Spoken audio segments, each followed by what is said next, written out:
Economic crisis, trade Wars, tariff Wars, terrorism और global pandemic ही life time historic events के लिए काफ़ी नहीं थे।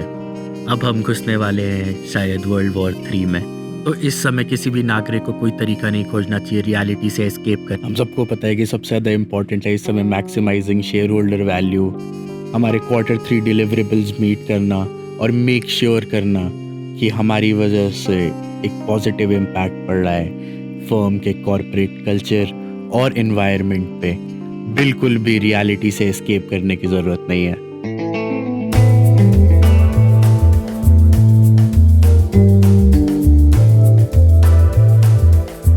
कावरू मोरी की अ ब्राइट स्टोरी एक historical romance slice of life है। ये late 19th century central Asia में बेस्ड है और हमारी पहले स्टोरी की प्रोटैगनिस्ट आमिर है, एक उज़्बेकी लड़की जो कारलुक से शादी करने तुर्कमेनिस्तान पहुंचती है। इस मांगा का सबसे बड़ा हाईलाइट इसका आर्ट है। ये सीरीज़ रीडर को 1800 सेंट्रल एशिया में ट्रांसपोर्ट कर देता है।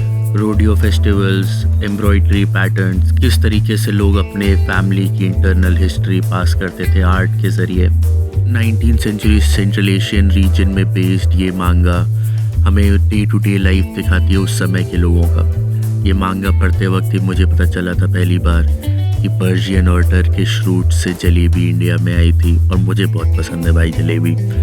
हमें बिरयानी खाने की ऐसा ही मांगा में आर्ट की वजह से एक चीज़ जो लोग बहुत बार ओवरलुक कर देते हैं कि जिस तरीके से ये मांगा नए कैरेक्टर्स और नई स्टोरी लाइन्स को इंट्रोड्यूस करती है वो इस पूरी वर्ल्ड को हमेशा कनेक्टेड रखती है, भले ही स्टोरीज़ और लोग चेंज होते रहें। जब हमारी पहली प्रोटैगनिस्ट आमिर को इंट्रोड्यूस किया जाता है तभी हमारे दूसरे स्टोरी के प्रोटैगनिस्ट को भी साइड कैरेक्टर की तरह इंट्रोड्यूस कर दिया जाता है और इसी तरह धीरे धीरे जो वर्ल्ड बिल्ड होता है वो काफ़ी कनेक्टेड फील करता है।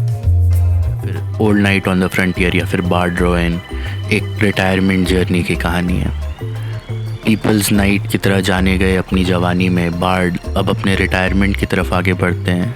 हम दुनिया के खाने, बार्ड के पुराने रिलेशनशिप्स और इस वर्ल्ड को एक बहुत ही सेरीन पर्सपेक्टिव से डिस्कवर करते हैं। बहुत सारे कॉन्फ्लिक्ट्स जो नॉर्मल हीरो स्टोरी में 6 आर्क का ड्रामा होंगे वो बार्ड के एक्सपीरियंस, काम नेचर और क्विक थिंकिंग की वजह से बहुत ही ईजिली रिजॉल्व हो जाते हैं।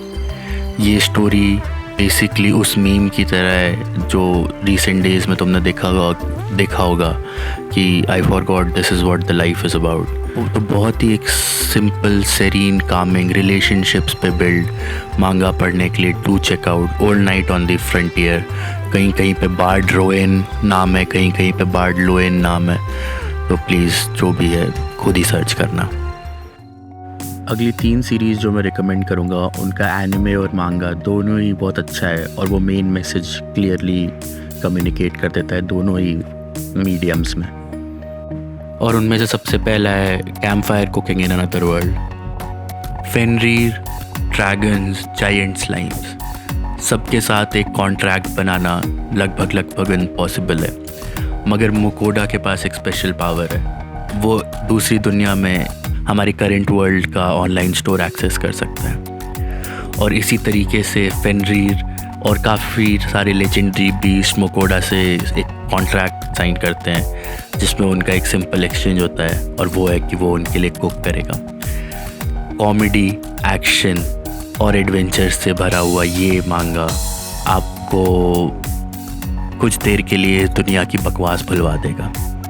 कोई भी सडन बिट्रेयल्स नहीं है, कोई भी मलिशियस इंटेंट नहीं है, बस एक सिंपल मांगा पट्टों के बीच में जो कैंपिंग कर रहे हैं। जब मैं उड़ीसा में रहता था तो हम लोग बहुत बार पिकनिक पे जाते थे। पिकनिक लवर्स के लिए ये हाईली रिकमेंडेड है। हमारी अगली स्टोरी वहाँ स्टार्ट होती है जहाँ पे जनरली सारी स्टोरीज एंड होती है। Fear in the journeys and हमें एक बहुत ही अलग पर्सपेक्टिव दिखाता है।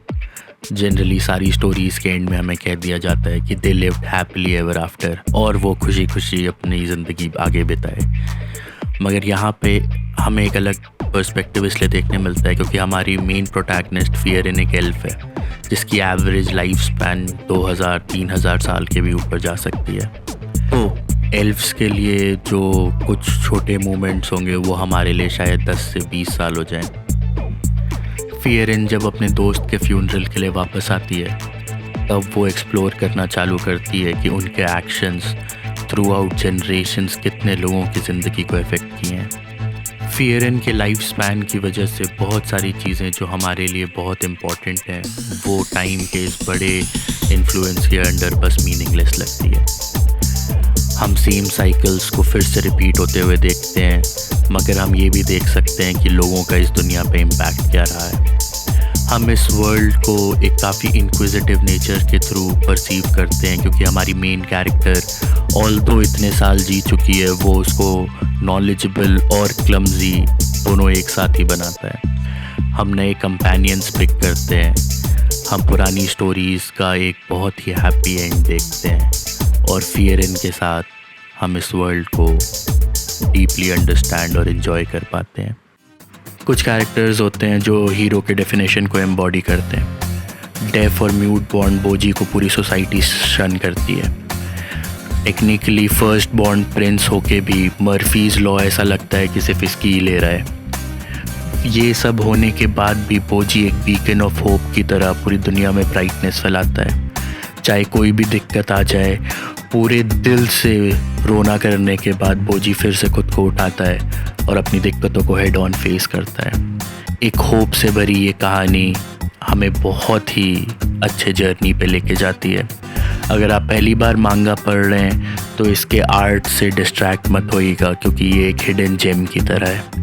अगर आप इसका एनिमे देख रहे हैं तो एनिमे तो बहुत ही सुंदर तरीके से इन्होंने कंस्ट्रक्ट और एनिमेट किया है। और उसामा रैंकिंग या फिर रैंकिंग ऑफ द किंग्स। अगर आपके पास कभी भी कोई पेट रहा है या आपने जानवरों से इंटरेक्ट किया है और आपको वो पसंद है तो आपको मैन एंड हिज कैट बहुत पसंद आएगा। ये स्टोरी एक रिटायर्ड आदमी की और एक शेल्टर कैट की है। ये एक्चुअली वो हो सकता था जो जॉन विक में बस प्लॉट के लिए हमें नहीं देखने दिया गया। ये स्टोरी दिखाता है कि कैसे कैसे एक इंसान अपने शेल से बाहर आता है अपनी बिल्ली की वजह से और वो उतना ही सपोर्ट करता है उस बिल्ली को जितना वो खुद उस बिल्ली के लिए एक सपोर्ट है। ये म्यूचुअल लव और अंडरस्टैंडिंग की कहानी जो कि एक वायरस की तरह उसकी पूरी कम्युनिटी में फैलती है, एक हाईली रिकमेंडेड रीड है। तो इस हफ्ते के लिए मैं विदा लेना चाहूँगा। मैं होप करता हूँ कि मैं शेयर होल्डर वैल्यू मैक्सिमाइज़ कर पाया हूँ और आपने ये रिकमेंडेशंस एंजॉय किए हैं। अगर आपको ऐसे ही कुछ और रिकमेंडेशंस पसंद हैं या आपने पढ़ी हैं तो डू कमेंट। और अगले बार तक के लिए गुड बाय।